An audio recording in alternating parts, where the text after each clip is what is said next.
wanted to tell you guys. One of my clients has been having some issues with their hips. They do a lot of dancing as their activity and cardio, and they've noticed that their hips have been bothering them. They don't have quite the mobility that they would like. And in the past, they've also had some issues with their back when deadlifting. So I put together a program for this person, including some exercises to help develop hip mobility. And so when we talk about mobility of any part of the body, it comes down to working on the strength and the flexibility of the muscles that are associated with that joint or that area. A lot of times people think, oh, I just need to stretch more. And stretching can help for sure, but you can't neglect the impact of strengthening the muscles to help improve your mobility, because the strength is what's going to help hold you in those positions better. So when we're talking about the hips, there's a bunch of different muscles involved. Hold on, let me pull up here, KenHub.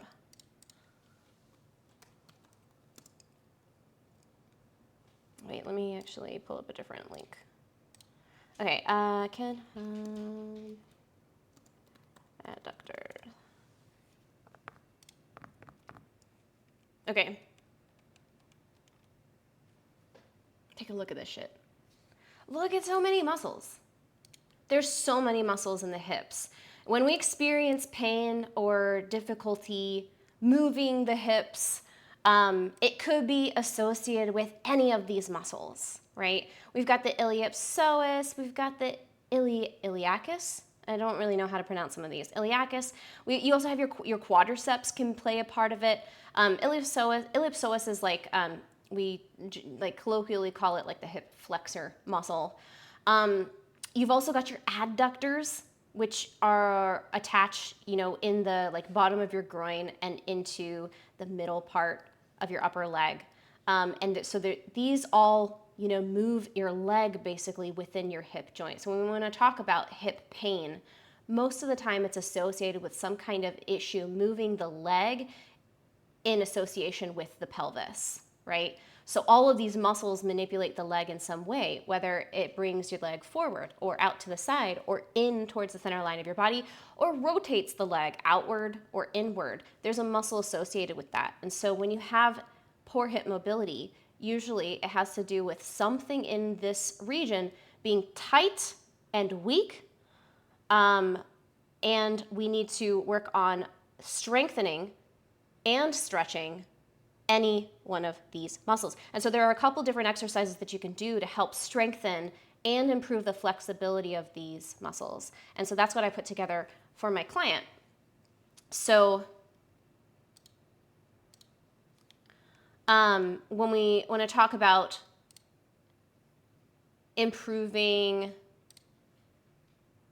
the mobility of your hips, hip CARs, controlled articulated rotation, is something you can do standing. You can also do it from a tabletop position. If you've ever done one of my programs and you've had the exercise, it's called fire hydrant hip circles. It's basically this, but in a tabletop position. So with the controlled articulated rotation, hip CARs, you're gonna start standing on one leg, and you can use a wall or you can use something else to balance, and you're going to lift your other leg up, bending the knee, and then you're just gonna rotate out to the side. And the goal here is to kind of draw a circle. So we lift up and then rotate out, and this allows you to get that iliopsoas, or your hip flexor muscle, as well as your hip abductor muscles, which are your gluteus medius and gluteus minimus fired up. So this is a good one to add to your warm-ups. This is a good one to also just practice if you have general hip mobility issues, because this will help to strengthen those, strengthen the iliopsoas, strengthen the gluteus medius and the gluteus minimus. Your hip is a car, yeah. So hip CARs is a great exercise for warming up and just generally working on that mobility. You can do this as a dynamic stretch at the beginning of your workout or as a priming exercise, okay? So hip CARs is one of them.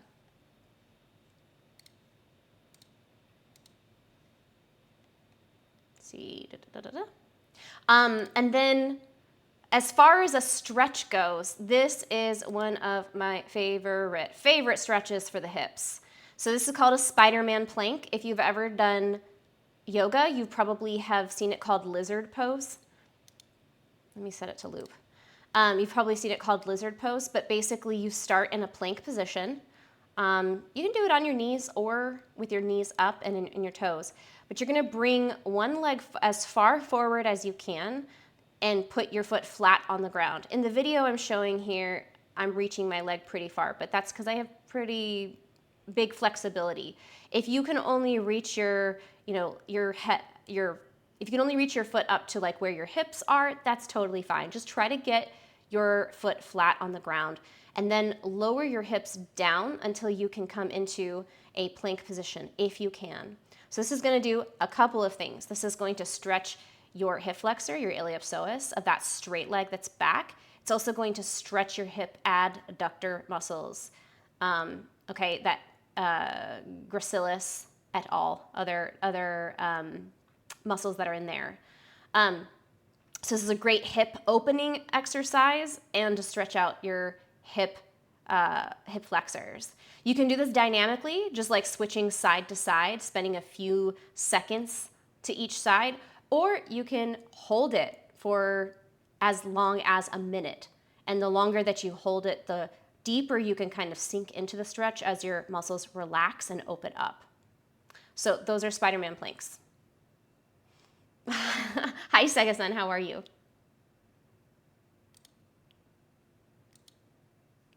Let's see. Oh, and here is switching side to side. So here we're doing the Spider-Man plank, but we're just spending a second or two just trying to lower the hips down and then coming immediately back up.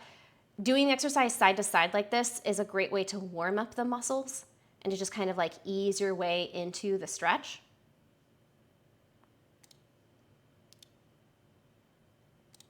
And again, if you need to, you can do this from a plank on your knees. If you need to lower that back knee down, that's totally fine. And you're also just step that other leg as far forward as you can while keeping your foot flat on the ground. So you might not be able to step as far as I do. The goal eventually would be to try to get your foot up like beside your hands if you can. So those are Spider-Man planks or lizard pose, if you want to call it that. Let's see, what else did I also add? Oh, the squat deep hold. This is one of my favorite exercises for working on hip mobility. So with the squat deep hold, it's basically you're gonna come down into the bottom of a squat, sitting as far down as you can, and you're just gonna hold that. The goal is to kind of get your thighs kind of resting on your calves. With this, like you eventually want to be able to get to that deep knee flexion. And then once you get to that position at the bottom of the squat, you want to straighten out your back, push your chest forward.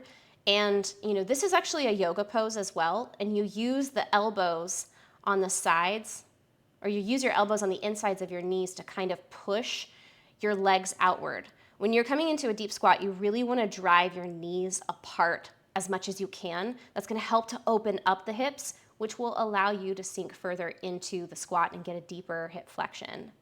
When you're doing this, you want to have the front of your shin engaged. I don't know if you can see, but that tibialis anterior muscle along the front of my shin is really fired up. Let me see if I can zoom in. I can't really see super well, but a goal here is to really think about pulling your toes up towards your knees so you can get deep ankle flexion as well. If you don't bend your ankles, you're gonna have a really hard time getting into this deep squat in a way that doesn't put strain on your back. So we wanna have a deflection in the ankles. The front of the shin muscle, that tib ant muscle, should be engaged and fired up here. So you're holding this actively. You're not sitting in this, you're not sitting in the deep squat passively.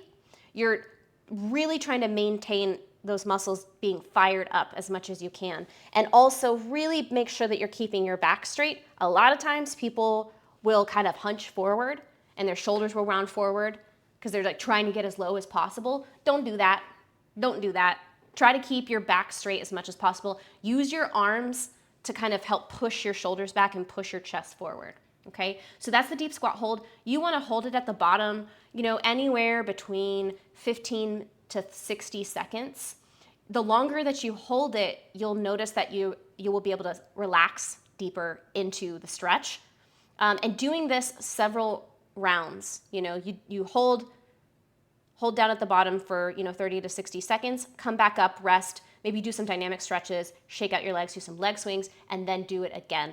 Repeat it 2 or 3 times. Again, I really like this as an exercise to warm up before doing squats.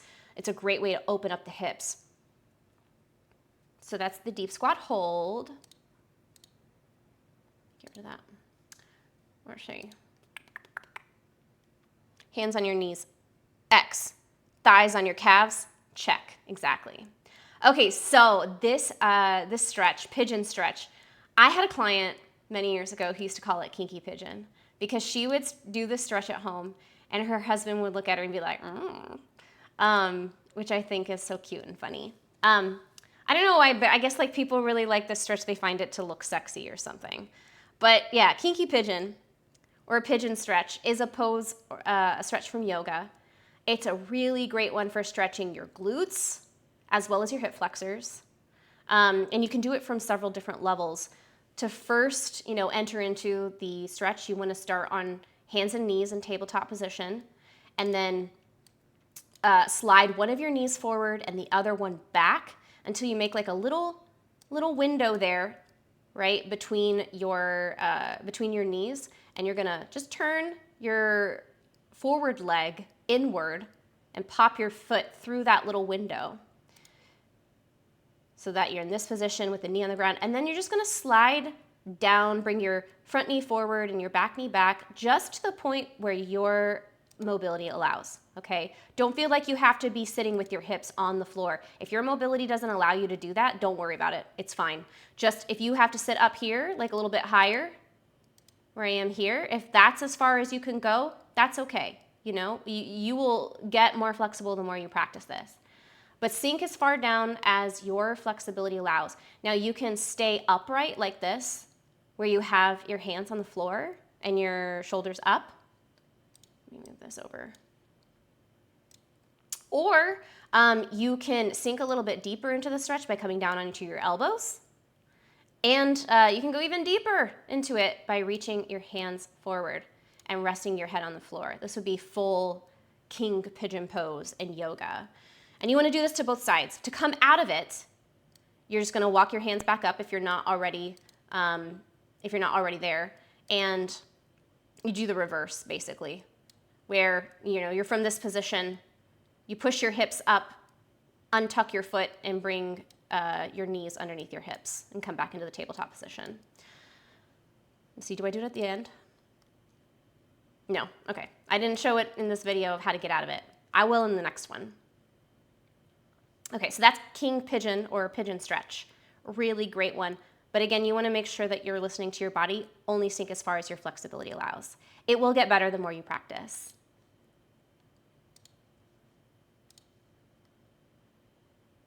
Another really good stretch for your hips. I find this to be really good for the gluteus medius and gluteus minimus muscles.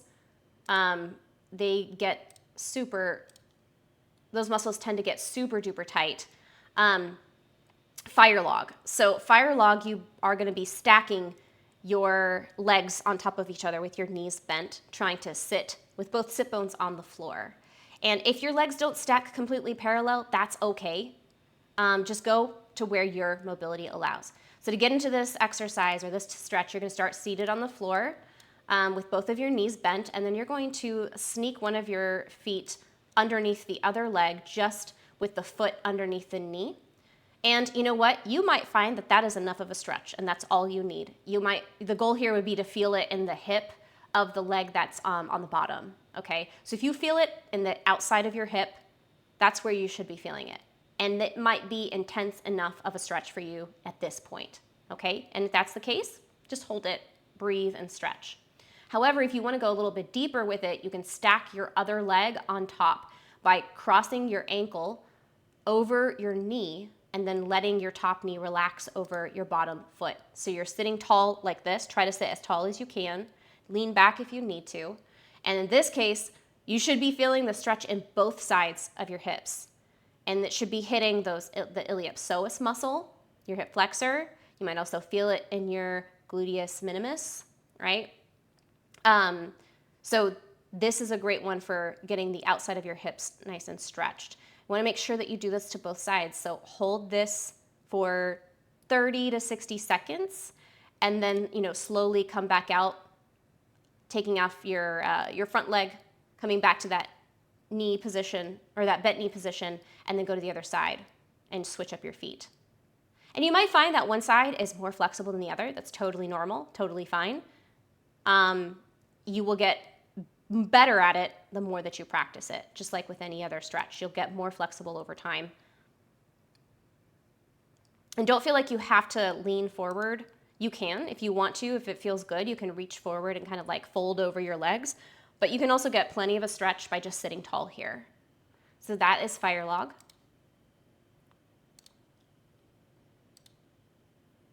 Hip 90-90. Oh my God, yeah, that's also a good one. I'll show you guys that in a second. Don't let me forget. Oh, there we go. And then this is shoelace stretch, which is, I didn't learn this until way late in my initial fitness career. But it starts like fire log. You're gonna start seated on the ground with your knees bent, and then you're gonna sneak one of your legs underneath the other. But instead of stopping the foot right under the knee, you're going to continue to pull it over to the other side so that it's outside your hip. Now, again, you could just stay like that, where your top leg is coming forward. If you feel like you're getting enough of a stretch just like that, then hold it there. That's totally fine. Don't feel like you have to stack your legs. Just sit tall, try to keep both of your sit bones on the ground. But if you want to go deeper into it, then you're going to take your top leg and you're going to cross it over towards the other direction and pull your top foot over to the side. And the goal would be to eventually get to the point where your knees are stacked, which, depending on how I'm feeling and how flexible, where my flexibility is, which, flexibility fluctuates over time. There are times where I'm able to get my knees stacked and there are times when I'm not. It doesn't matter. Don't worry about the form. Worry about feeling the stretch in the side of your hips, which is where you should be feeling it. As long as you feel the stretch, then you're doing it fine. And as long as you're not feeling pain, don't worry about how it looks.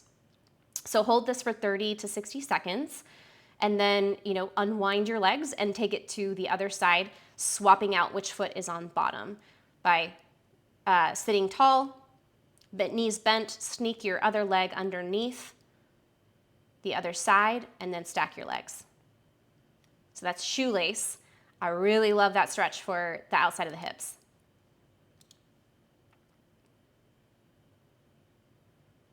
Okay, these are not hip strength. These are just other things. And then you said 90-90? Yes, 90-90 stretch is a good one for stretching for practicing internal rotation. And so for this, you're gonna start seated on the floor. Let's see if I show getting into it. Yeah. Okay. So you're gonna start seated on the floor with this, and then you're gonna bend both of your knees, and one of your knees is gonna be opened up so that the inside of your ankle is facing up, and then the other leg is gonna be out to the side with the outside of the ankle facing up. So one of your legs is internally rotated, that's the one that's to the side and back, and then your other leg is externally rotated. And you're gonna try to sit with both of your sit bones on the ground if you can. And that's going to help you to develop hip mobility, both internal and external rotation. And you can hold this stretch for anywhere between 30 and 60 seconds. The longer you hold it, the more you'll be able to relax into the stretch. And then make sure, of course, that you take it to the other side as well.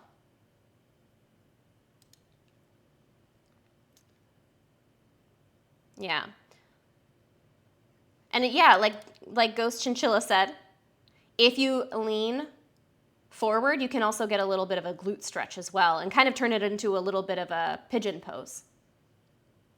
So those are all really good exercises. Those are all really good exercises for developing hip mobility. Those are the ones that some of the ones that I added into my clients' training program for this coming block to help them to develop hip mobility and to work on their hip mobility. I hope you enjoyed it. Maybe you guys can try some of those exercises and let me know what you think. It feels so dark in here. Oh yeah, because I haven't